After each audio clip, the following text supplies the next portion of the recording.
विवान के गायब होने के बाद कमरे में एक ऐसा सन्नाटा फैल गया था जिसमें सांस लेना भी गुनाह लग रहा था। समीर के हाथ कांप रहे थे। वो बार बार उसी जगह देख रहा था जहां अभी कुछ देर पहले विवान खड़ा था। वो सच में चला गया? उसकी आवाज टूट रही थी। कोई जवाब नहीं आया क्योंकि जवाब सबको पता था।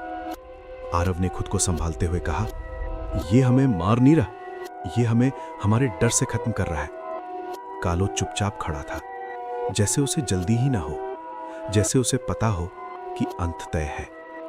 अचानक कमरे की दीवारों में हल्की हल्की दरारें पड़ने लगी। पहले एक, फिर कई, और फिर पूरी दीवार जैसे सांस लेने लगी। समीर पीछे हट गया। ये जगह जिंदा है? आरव ने धीरे से कहा, नहीं, ये जगह नहीं, ये उसका हिस्सा है। अचानक एक तेज आवाज गूंजी, दूसरा, और उसी पल कबीर गायब हो गया। कबीर! समीर चिल्लाया, लेकिन इस बार आरव नहीं चौंका। उसने आंखें बंद की और धीरे से कहा, अब उसकी बारी है। कबीर ने आंखें खोली। वो एक अजीब जगह पर खड़ा था। चारों तरफ स्क्रीन ही स्क्रीन, हजारों स्क्रीन। हर स्क्रीन पर उसका ही चेहरा। वो हंस रहा था, मजाक कर रहा था, लोगों को डरा रहा था। ये क्या है? कबीर बुदबुदाया। एक स्क्रीन पर एक वीडियो चल रहा था। वो वही वीडियो था जिसमें उसने एक बूढ़े आदमी को प्रैंक में डराया था। वो आदमी गिर गया था और फिर उठ नहीं पाया था। कबीर के हाथ कांपने लगे। वो मर गया था। पीछे से आवाज आई, तुझे फर्क पड़ा था?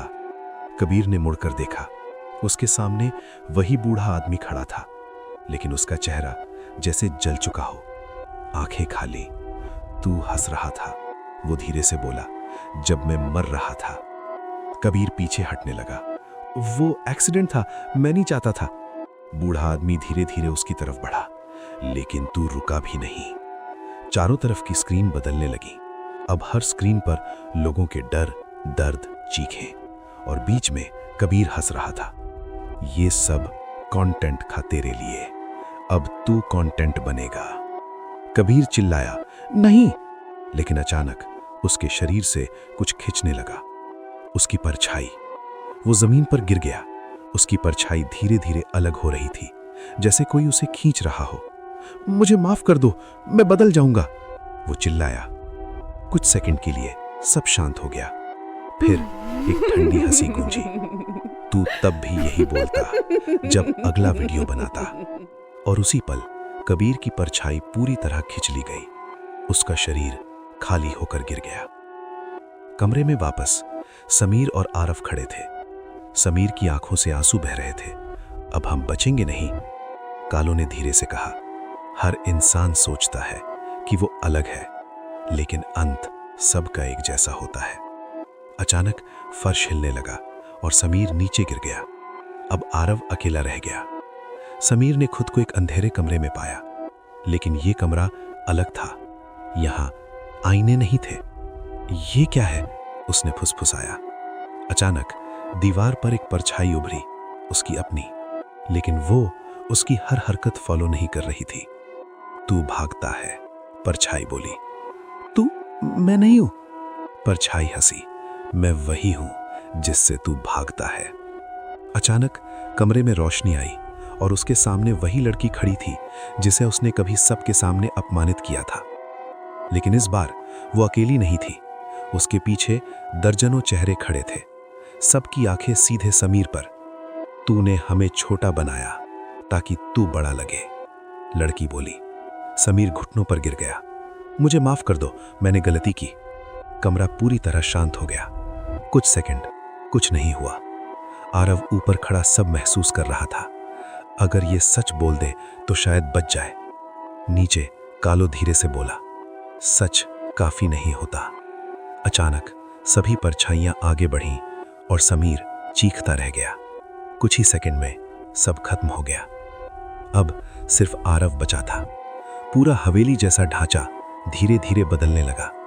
दीवारें पिघलने लगी, जमीन धड़कने लगी, और पहली बार कालों का असली रूप दिखा।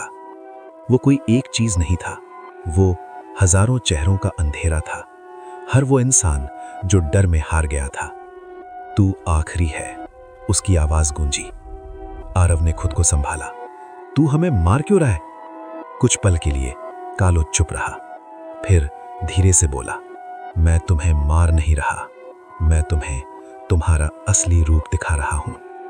अचानक आरव के सामने एक आईना उभरा। उसने उसमें देखा और फ्रीज हो गया। आईने में वो अकेला नहीं था, उसके पीछे वो तीनों खड़े थे, विवान, कबीर, समीर। लेकिन उनकी आंखें खाली थीं और वो धीरे धीरे मुस्कुरा रहे थे।